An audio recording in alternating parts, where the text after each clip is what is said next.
Question number 10 है find a 2 cross 1 matrix X with entries not all zero such that AX is equal to 4X where A is 4102। ये हमें एक matrix दिया गया है और ये इक्वेशन भी यहाँ पे दे दी गई है और हमने एक ऐसा मैट्रिक्स फाइंड करना है जिसका ऑर्डर जो है वो 2 by 1 हो और जिसकी सारी एंट्री जो है वो जीरो नहीं होनी चाहिए। तो आइए इसको फाइंड करते हैं। तो यहाँ पे जो हमने मैट्रिक्स फाइंड करना है जिसका ऑर्डर उसने कहा है कि 2 by 1 होना चाहिए, उसको हम यहाँ पे सपोज कर लेते हैं। Let X is equal to x1 x2। ये हमने मैट्रिक्स ले लिया है। अब इसका ऑर्डर क्या है? 2 by 1 है, 2 रो है इसमें और 1 कॉलम है, तो 2 by 1 इसका ऑर्डर है। सो ये हमें जो गिवन है उसको यूज करते हैं। So using A x is equal to 4x, इसमें क्या करेंगे हम इसकी वैल्यूज यूज करेंगे जो गिवन है मैट्रिक्स ए जो कि हमारे पास है 4102 और यहाँ पे आएगा मैट्रिक्स एक्स जो कि हमने ये है x1 x2 is equal to 4 और यहाँ पे आ जाएगा x1 x2 अगेन। तो ये मैट्रिक्स हमारे पास आ गया। अब यहाँ पे इसको दोनों को मल्टीप्लाई करेंगे तो ये फर्स्ट वाली रो इस फर्स्ट वाले कॉलम से मल्टीप्लाई होगी तो ये बन जाएगा 4x1 प्लस x2 और नीचे वाला जब इससे मल्टीप्लाई होगा तो ये 0x1 प्लस 2x2, ये मैट्रिक्स बन गया और ये इक्वल आ जाएगा। यहाँ पे 4 अंदर मल्टीप्लाई होगा तो 4x1 एंड 4x2, ये मैट्रिक्स बन गया। अब अगर कोई दो मैट्रिक्स जो है वो इक्वल हो तो देन उनकी करस्पॉन्डिंग एंट्रीज भी इक्वल होती हैं। जैसे ये इसकी फर्स्ट एंट्री है ये इसकी इक्वल आएगी, ये इसकी सेकंड एंट्री है तो ये इसकी इक्वल आएगी।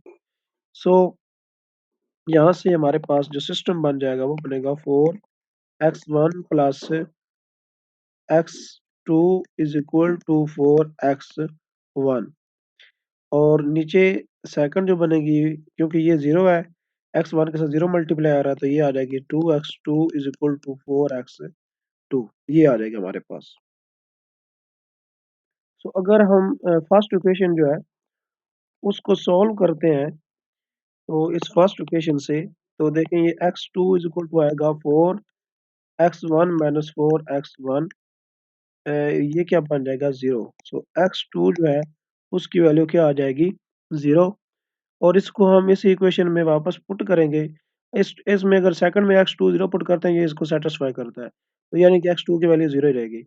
अब अगेन इसको हम इस इक्वेशन इसको 1 क्या लें 1 में यूज करेंगे तो ये बन जाएगा 4x1 plus 0 is equal to 4x1। यहाँ से आ जाएगा 4x1 is equal to 4x1, तो ये क्या कर रहा है इसको सेटिस्फाई कर रहा है। तो यहाँ से आप x1 की जो वैल्यू है हम चूज कर सकते हैं, वो कोई भी रियल नंबर हो सकता है। सो यहाँ पे कोई भी रियल नंबर पुट कर सकते हैं लेकिन हम जीरो नहीं पुट कर सकते क्योंकि अगर जीरो पुट करेंगे तो हमारे पास जो मैट्रिक्स बन जाएगा क्योंकि x2 पहले ही जीरो है, x1 भी जीरो हो जाता है, देन दोनों एंट्री जीरो हो जाएंगी तो हमारे हमें उसने क्वेश्चन में बोला था कि ऑल एंट्री जो है उसको जीरो नहीं होनी चाहिए। तो यहाँ पे जो x1 है उसको हम जीरो नहीं ले सकते, उसके अलावा x1 की कोई भी वैल्यू जो है वो ले सकते हैं रियल नंबर। यहाँ पे जो r होगा वो क्या होगा एक रियल नंबर होगा, कोई भी वैल्यू चूज कर सकते हैं तो इसको सेटिस्फाई करेगी। तो हमारे पास जो इसका सोल्यूशन बन जाएगा जो हमने x सपोज किया था वो हमने लिया था कि x1 x2, इसमें इसकी वैल्यू यूज करेंगे तो x1 हमारे पास r होगा और x2 जो होगा वो हमने जीरो फाइंड किया तो ये बन जाएगा r0 वेयर, साथ मेंशन कर देना है कि where r is not equal to zero and r is real number. r real number है लेकिन r जो है वो हम जीरो नहीं ले सकते क्योंकि हमारे पास इस मैट्रिक्स की जो तमाम एंट्रीज है वो जीरो नहीं होनी चाहिए। सो इसका ये सोल्यूशन आ जाएगा r और नीचे आ जाएगा जीरो। यहाँ पे r जो है ये साथ मेंशन लाजमी करना है कि ये जीरो नहीं होना चाहिए और r क्या है एक हमने रियल नंबर, कोई भी रियल नंबर यहाँ पे हम चूज कर सकते हैं। क्वेश्चन नंबर है 11, find a 2 cross 1 matrix with the entries not all zero such that, same यही कंडीशन इसमें भी है कि सारी एंट्री जीरो नहीं होनी चाहिए और मैट्रिक्स होना चाहिए 2 cross 1 का। ये हमें दिया गया ए एक्स इक्वल टू 3x और यहाँ मैट्रिक्स भी गिवन है। सो यहाँ पे इसको सेम जैसे कि हमने पीछे वाला क्वेश्चन किया, यहाँ पे भी हम कंसिडर करेंगे let x is equal to x1 and x2। और यहाँ पे इसको इस क्वेश्चन में जो हमें गिवन है इसमें पुट करेंगे दोनों की वैल्यू। तो ए यहाँ पे आ जाएगा 2 1 1 2 और इसको हम मल्टीप्लाई कर देंगे विद x जो कि है x1 x2 और इस साइड पे आ जाएगा 3 x1 एंड x2। फिर हम क्या करेंगे, इसको लेफ्ट पे मैट्रिक्स को इसके साथ मल्टीप्लाई कर दे तो ये बन जाएगा 2x1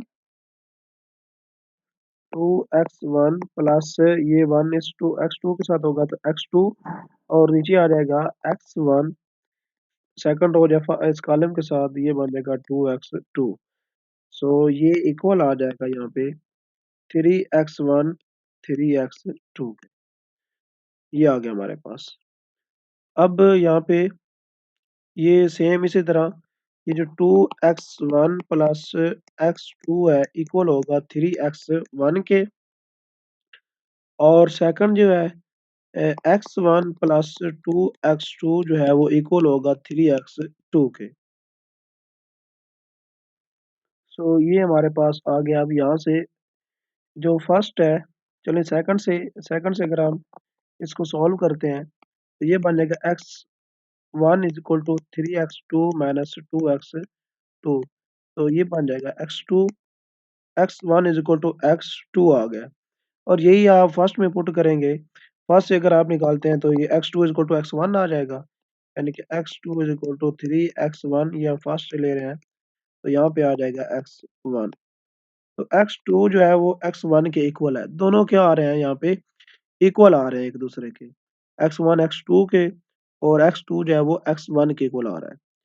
तो दोनों की वैल्यूज जो होंगी वो क्या रहेंगी, सेम रहेंगी। तो इसलिए जो इसका सोल्यूशन बनेगा जो कि हमने लिया था x1 x2 ये आएगा हमारे पास यहाँ पे। इसको ले लेते हैं r, let x1 is equal to r। तो अगर x1 r है तो x2 भी r होगा। तो r इसका सोल्यूशन आ जाएगा where r is any real number. जो r होगा वो कोई भी रियल नंबर होगा, लेकिन जो r है वो जीरो के इक्वल नहीं होना चाहिए, क्योंकि अगर ये जीरो के इक्वल होगा दोनों जीरो जीरो हो जाएंगे तो कंडीशन नहीं सेटिस्फाई होगी जो उसने कहा था कि जो हमारे पास मैट्रिक्स आना चाहिए 2x1 का उसकी तमाम एंट्रीज जो है वो जीरो नहीं होनी चाहिए। तो इसका सोल्यूशन होगा आर आर, और जहाँ पे आर रियल नंबर होगा और आर जो है वो इक्वल नहीं होना चाहिए जीरो के। नेक्स्ट क्वेश्चन नंबर 12 है। इसमें मैट्रिक्स हमने फाइंड करना है 3x1 का। 3/1 का मैट्रिक्स है जिसकी एंट्रीज जो है जीरो नहीं होनी चाहिए। ये मैट्रिक्स ए दिया हुआ है और ये हमारे पास ये इक्वेशन दी हुई है। सो हम यहाँ पे अब जो कंसिडर करेंगे लेट जो एक्स हमने मैट्रिक्स जो फाइंड करना है वो हमने लेना 3/1 का, यानी x1 x2 एंड x3। तो ये मैट्रिक्स हमने कंसिडर करना है। अब यहाँ पे हमें गिवन है a x is equal to 3x। So इसमें हम यहाँ पे वैल्यूज पुट करेंगे। ए हमारे पास है यहाँ पे गिवन है 1 2 -1 और 1 0 1 4 -4 5। ये हमारे पास ए मैट्रिक्स है।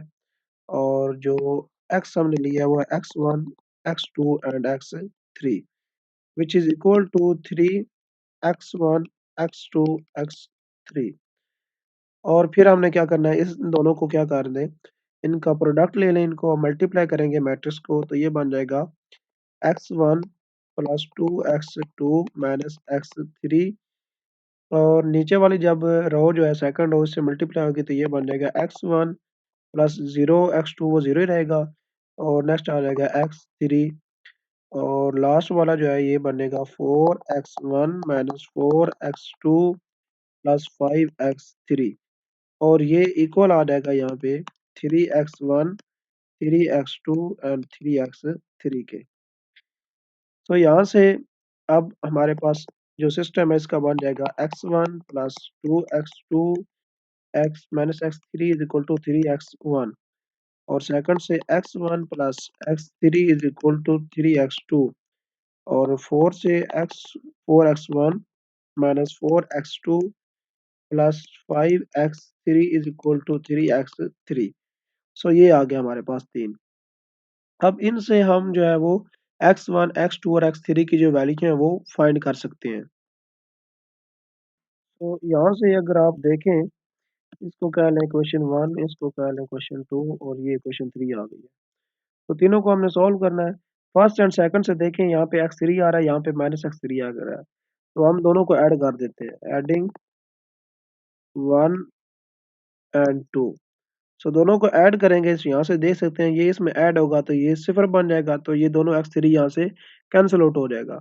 तो ये x1 जो है वो x1 के साथ ऐड होके क्या बन जाएगा 2x1, और 2x आगे आएगा प्लस 2x2, और यहाँ पे x3 जो x3 के साथ कैंसिल हो गया इज इक्वल टू आ जाएगा 3x1 प्लस 3x2 बन जाएगा। तो यहाँ से अगर यहाँ पे x1 x2 आ रहा है, x1 को इस साइड पे ले जाए और x2 को इस साइड पे लेके आ जाए, ये इसको ऐसे ले आए तो ये बन जाएगा minus x1 is equal to, यहाँ पे आ जाएगा x2। तो यहाँ से x1 की जो वैल्यू आ जाएगी वो आ गई माइनस x2, ये आ गई वैल्यू x1 की। देन ये हमारे पास जो x1 की वैल्यू आई है इसको हम यूज करेंगे इक्वेशन 3 में, यूजिंग इन 3।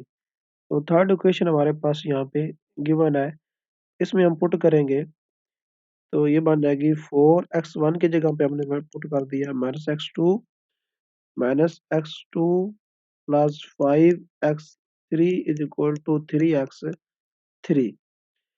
तो यहाँ से ये बन गया माइनस 4x2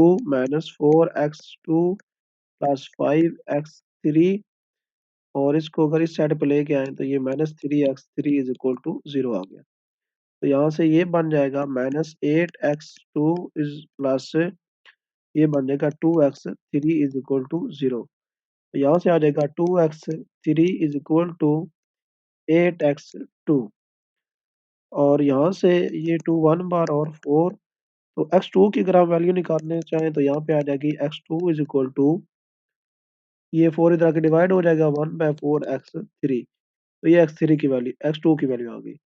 x1 की वैल्यू मैंने हमारे पास आई -x2, और x2 की आ गई 1/4। तो यहाँ पे अगर हम सपोज करते हैं let x3 is equal to r, ये को रियल नंबर हम r ले लेते हैं, x3 जो है। सो x2 हमारे पास क्या बन जाएगा, then x2 will becomes 1/4 r, और इसको अगर हम पुट करेंगे इस x1 में तो x1 क्या बन जाएगा -1/4 r। तो हमारे पास ये आ जाएगा इसका सोल्यूशन जो हमने लिया था, x1 x2 x3 ये हमने सपोज किया था। तो इसकी वैल्यू यूज करेंगे तो -1/4 r ये बन जाएगा सेकंड 1/4 r, और लास्ट वाला r। तो ये आ गया यहाँ पे इसका सोल्यूशन। और साथ मेंशन कर देना है कि where r will not be equal to 0, और r क्या होगा, एक रियल नंबर होगा, r is a real number, और 0 नहीं होगा क्योंकि 0 लेंगे तो ये तीनों 0 हो जाएंगे, और हमें कहा गया था कि ऑल एंट्री जो है वो 0 नहीं होनी चाहिए उसकी। नंबर 13 देखें, इसमें भी 3x1 हमने मैट्रिक्स फाइंड करना है और इसकी एंट्री जो है वो 0 नहीं होनी चाहिए तमाम। और ये में ax is equal to 1x दिया हुआ है, और यहाँ पे मैट्रिक्स ए गिवन है, वो सेम मैट्रिक्स है जो पिछले क्वेश्चन में गिवन था, जस्ट यहाँ पे 3 की जगह पे 1 आ गया। तो ये हमारे पास है, तो इसको हम सपोज करेंगे let x is equal to x1 x2 and x3। ये जो हमारे पास सोल्यूशन इसका आएगा, जो हमने x को लेना है वो हमने यहाँ पे सपोज कर लिया। अब इसमें हम इसकी वैल्यू पुट करते हैं, सो 1 2 -1 1 0 1 4 -4 5, और साथ आ जाएगा x जो कि है x1 x2 x3, और ये इक्वल आ जाएगा यहाँ पे 1 के साथ मल्टीप्लाई होगा, यहाँ पे 1 नहीं आएगा तो ये x1 x2 एंड x3 आ जाएगा। तो इसको हम मल्टीप्लाई करेंगे तो ये x1 man plus 2x2 minus x3, ये बनेगा x1 प्लस x3, लास्ट वाला 4x1 minus 4x2 plus 5x3, और ये इक्वल आ जाएगा x1 x2 और x3 के।